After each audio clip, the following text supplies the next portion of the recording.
Ever wondered what pulls millions of people, year after year, to a single spot on the globe? We're talking about a journey that transcends tourism, a pilgrimage that speaks to the very soul. Today, we're journeying to one of the most ancient and spiritually charged cities on earth, Jerusalem. What is it about this city, nestled in the Judean mountains, that has captured the hearts and minds of billions for millennia? Let's find out. Jerusalem is more than just a city. It's a living, breathing tapestry woven from the threads of history, faith, and human devotion. For three of the world's major religions, Judaism, Christianity, and Islam, this is not just a place on a map, it's the center of their spiritual universe. Let's start with Judaism. For Jewish people, Jerusalem is the city of David, the site of the first and second temples, the holiest place on earth. When you see someone praying at the Western Wall or the Kotel, you're witnessing a connection that spans thousands of years.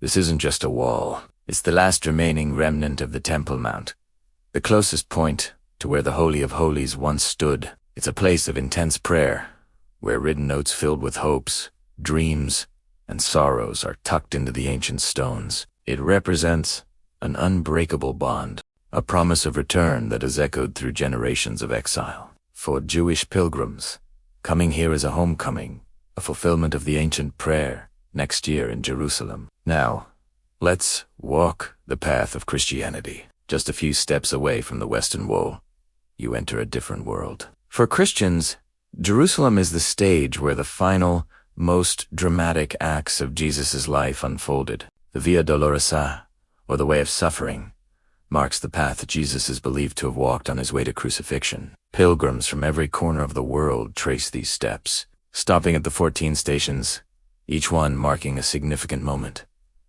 Their journey culminates at the Church of the Holy Sepulchre. This sprawling, ancient church is built over the two most sacred sites in Christianity: Calvary, the hill where Jesus was crucified, and the tomb where he was buried and resurrected. Standing inside, you can feel the weight of 2,000 years of devotion. It's a place of profound reverence and overwhelming emotion, the ultimate destination for Christians seeking to walk in the footsteps of their Savior. But Jerusalem's spiritual significance doesn't end there. For Muslims, Jerusalem, or Al-Quds, as it's known in Arabic, is the third holiest city after Mecca and Medina. The stunning golden dome of the Rock and the Al-Aqsa Mosque stand majestically on the Temple Mount, which Muslims call the Haram al-Sharif, or the Noble Sanctuary. This is the site from which the Prophet Muhammad is believed to have ascended to heaven during his night journey, or Isra and Mi'raj. The Dome of the Rock, one of the most iconic structures in the world, enshrines that sacred spot. For Muslims, praying at Al-Aqsa holds immense spiritual reward. The entire compound is a place of deep historical and religious importance, a beacon of Islamic faith that draws pilgrims who come to connect with this pivotal moment in their prophet's life. So, you have three major faiths, all converging on this 1 square kilometer of land in the old city. But it's not just about the past. The city's pull is also about the vibrant, living culture that has sprung up around these holy sites. The old city is a labyrinth of bustling souk, or markets, where the air is thick with the scent of spices, freshly baked bread, and strong coffee. You can hear a dozen different languages being spoken, see people from every continent, and feel an energy that is absolutely unique. It's a sensory overload in the best possible way. Each of the four quarters, the Jewish, Christian, Muslim, and Armenian, has its own distinct character, its own flavors,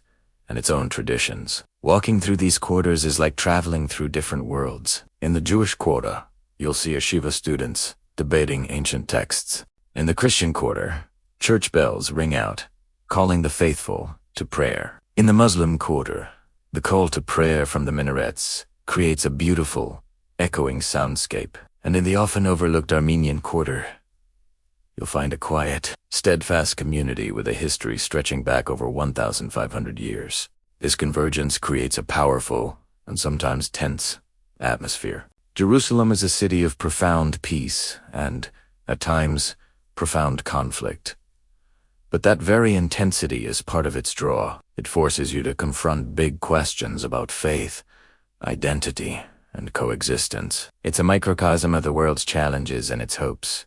Beyond the old city, modern Jerusalem pulses with life. There's the famous Mahane Yehuda market, a foodie's paradise, where you can sample everything from rugelach.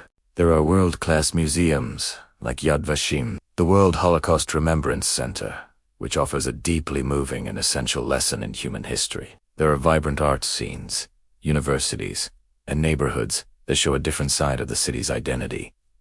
So why do millions travel here? They come for different reasons, but they are all seeking something. Some come to fulfill a religious duty, to touch stones that have been preyed upon for centuries. They come to feel closer to God, to their prophets, to their history. Others come as history buffs, archaeologists, or simply curious travelers, drawn by the sheer weight of the city's past. They come to witness the intersection of civilizations and to try and understand how this one small city has shaped so much of human history. And many, perhaps, come for a reason they can't quite articulate. They come for the feeling you get when you first see the golden dome of the rock glinting in the sunrise, the feeling of standing before the Western Wall, surrounded by the quiet hum of prayer, the feeling of walking the ancient, stone-paved streets and knowing that prophets, kings, and pilgrims have walked them before you. It's a journey of transformation. Whether you are a person of deep faith or no faith at all, it's impossible to leave Jerusalem unchanged. The city challenges you, inspires you, and connects you to a story that is much bigger than yourself. It's a pilgrimage, not just to a place, but to the very heart of human belief and heritage. That, ultimately, is why the world continues to come to Jerusalem. Thank you so much for joining me on this virtual pilgrimage today. If this journey inspired you, do you forget to like this video and subscribe to the channel for more stories from the most fascinating places on earth. Let me know in the comments if you've ever been to Jerusalem or if it is on your travel list. Until next time, keep exploring.